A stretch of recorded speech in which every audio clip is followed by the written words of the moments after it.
Greetings everyone. Today I'd like to talk to you about journalistic and media ethics. And this has been brought about by the speech that Mr. Ravish Kumar, the senior executive from NDTV, gave at his Ramon Magsaysay Award reception ceremony. And he said that today in contemporary times, Indian media has lost all its ethics. It is not following this code. So what is the code of journalistic ethics? It is a code of standards and principles of ethics and good practices to address specific challenges faced by professional journalists. So anyone who is in the journalism field knows these principles and has to follow them, and it is a part of their professional code of ethics. They must follow this for various reasons, such as their reputation will depend on this code of ethics. If they follow it, then more people will follow them because they will be known as honest and accurate reporters of correct information. So what are the 5 core principles of journalistic ethics? The first and I think the most important one is truth and accuracy. They have to report truthfully on whatever is happening, and they have to be very accurate because people depend on them to find out the information and relay it to them. And so it is very important that they research and corroborate the information they have received, because if they were to make mistakes, then people would get the wrong idea, and that can lead to a lot of social issues which they have to be held accountable for, because they are the ones providing information. Secondly, independence. They have to be unbiased. See, everyone today watches movies, watches television, watches movies, and is on the internet. And there is a lot of information available on the internet, and you never know if it is accurate or if it is unbiased. Because information is biased, you can form a positive opinion about someone who is not thinking about the good of the country or humanity.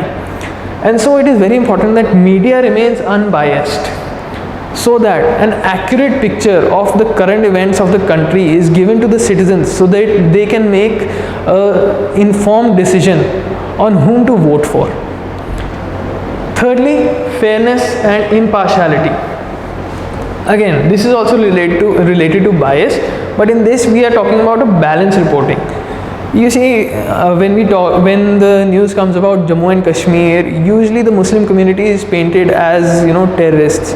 And because of that unbalanced reporting, there is a bias that forms within our minds against Muslims because we consider them as terrorists and beef eaters and all around bad people. Because of this unbalanced reporting, whenever there is a bomb attack, there is the media shows a picture of a Muslim person. Because of that, an unconscious bias starts forming in your brain. A new prejudice starts forming in your brain, because of which you will start treating your fellow citizens unequally.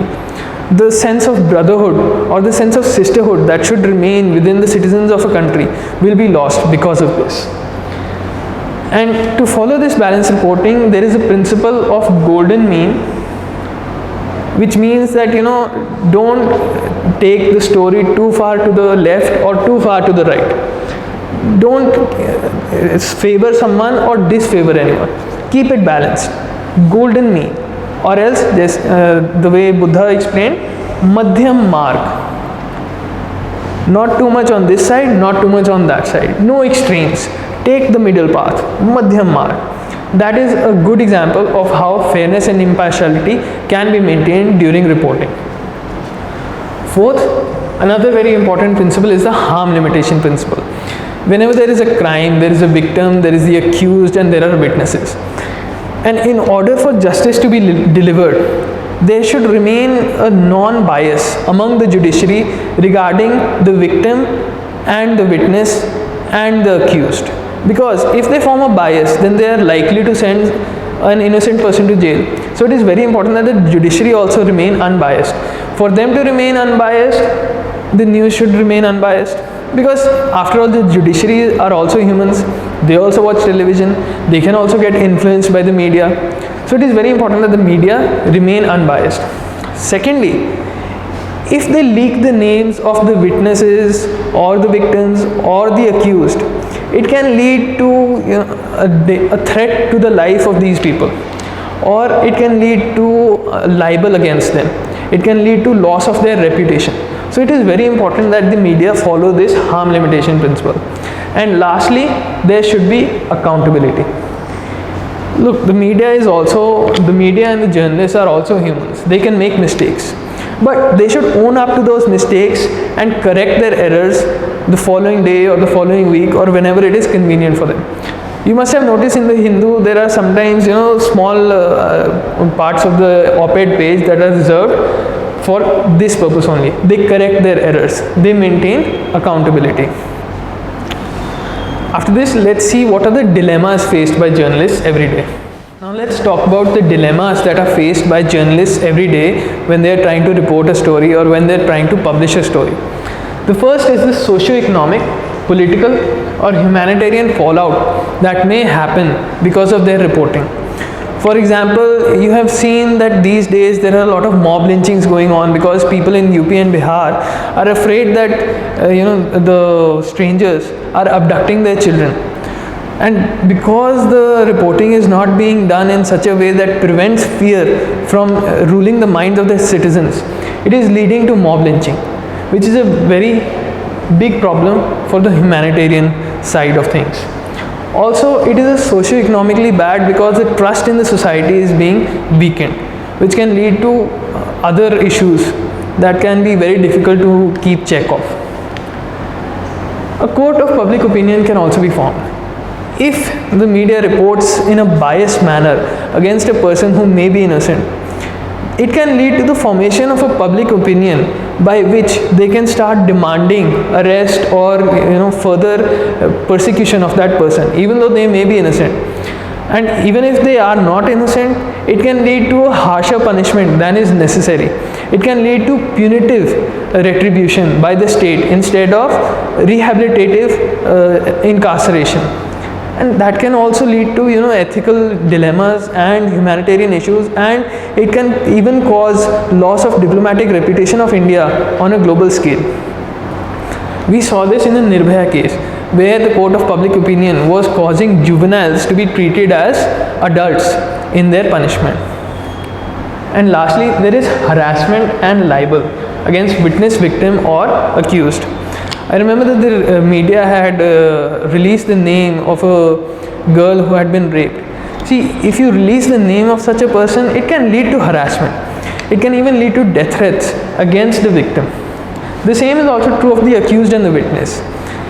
For justice to occur, people should have a chance at being judged without any bias, without any harassment.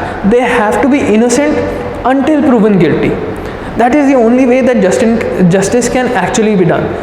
It must be, any accused should come before the judge, but there must be a voice in the judge's head that is saying that this person is innocent until proven guilty.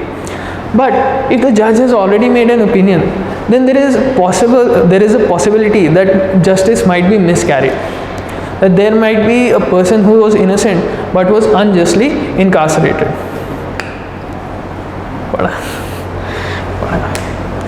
Now, there are also other reasons to follow this media ethics for the journalist, which are, it enhances the credibility, reliability and reputation of the journalist and the organization that is providing news to the people. There is also the freedom of responsibility. See, journalists, if they follow the code of ethics, then they don't have to worry that are they doing the right thing or not. Their responsibility gets reduced because they are already following the ethical principles.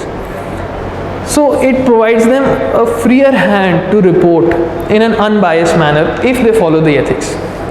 There is also limitation of governmental intervention. See, if a media house is being too much biased in their reporting, then the government might think it worthwhile under the reasonable restrictions on freedom of speech to intervene and ask that media house to start reporting in a more fair manner. But then we know that whenever government asks any media house to do anything, they cry freedom of speech and expression. So if they follow the ethics, then those fears of government intervention will never come about. And lastly, there is professional satisfaction. See, just like when you clean your room, you receive that sense of satisfaction for a job that is well done. The same way, if the journalists report a story in an unbiased and ethical manner, they will also receive that satisfaction of doing a job well. Next, we will talk about the origin of the social responsibility theory. So now, let's talk about the origin of this media ethics. Journalist ethics, where did they come from? They came from the argument that special protection should be provided to media to ensure their freedom, but this freedom should also be accompanied by a responsibility to carry out certain essential conditions for society. The debate started because newspapers started down the path of sensationalism. As you know, even in India today, there is a lot of sensationalism in the media, and that is where the origin of journalistic ethics came from. Post World War II, under the Commission of Freedom of Press. It was established in the USA, and it was here that the origin of journalistic ethics came about. Now, what did this commission say? It said that media has obligations to society and media ownership is a public trust. Why is this? Because media is the prime source of information for the citizens, who, in order to participate in democracy, must have the information so that they can make an informed decision, and an unbiased one that is in the interest of society and country at large. News media should also be truthful, fair, accurate, objective and relevant. Again, this is to prevent sensationalism. Remain truthful, remain fair, unbiased, like we talked about in the 5 core principles. Accuracy, again one of the core principles. Objective, again it means unbiased, and relevant, it should not talk about things that have no relationship to what the current events are. Media should provide forum for ideas. There should be a discussion, a debate, an actual one. People shouldn't be just shouting at each other or shouting each other down. There should be a debate that explains to the citizens what the issues are, so that again they can make informed choices. It should be free but self-regulated. The government did not want to enter into a relationship where they could censor the media, because that harms the freedom of speech principles. That is why they said that the media should remain free, so that the freedom of speech and expression is protected, but they should self-regulate because there is a responsibility they have towards society. The media should also follow agreed code of ethics and professional standards, and this is where the ethics of journalistic media came about. And lastly, under some circumstances, society may be used to intervene. Again, see the language they are using. Society, not government, society. Society might have a need to intervene in the media in the case of public interest. See, media is also made up of humans, and humans are corruptible creatures. So if media becomes a little bit too corrupt, then it is society's responsibility to intervene in their own public interest and bring media back to an unbiased and truthful form. Now, why are we talking about this? Because recently there have been some developments which are talking about the loss of media ethics, especially in India. The first of these was Ravish Kumar, who is the senior executive editor of NDTV, and recently received the Ramon Magsaysay Award for ethics in journalism. And during his speech, he said that the state of Indian media today is contemptible. We can also see an objective fact which shows that the state of Indian media is not good through the Freedom of Press Index, under which India is ranked 140 out of 180 countries. Even Venezuela is around 143 or 145, and you know what is happening in Venezuela. And we are just like 4 or 5 ranks above them. There was also, if you remember, a Cobra Post operation titled 136, which gave them the World Press Award, which talked about how media houses were willing to manipulate their presentation of news according to the ideology. See, the Cobra Post people disguised themselves and went to media houses saying that, here, we will provide you this much money, and in return, you manipulate your media, you show bias towards the ideology that we want to propagate. So we see that in India there is a certain loss of journalistic ethics, and because of these recent events, we think that it might come in your ethics paper for 2019, or it might even come in 2020. So I hope you understood something, I hope you learned something, and I hope it really helps you in your preparation. Thank you and have a good one.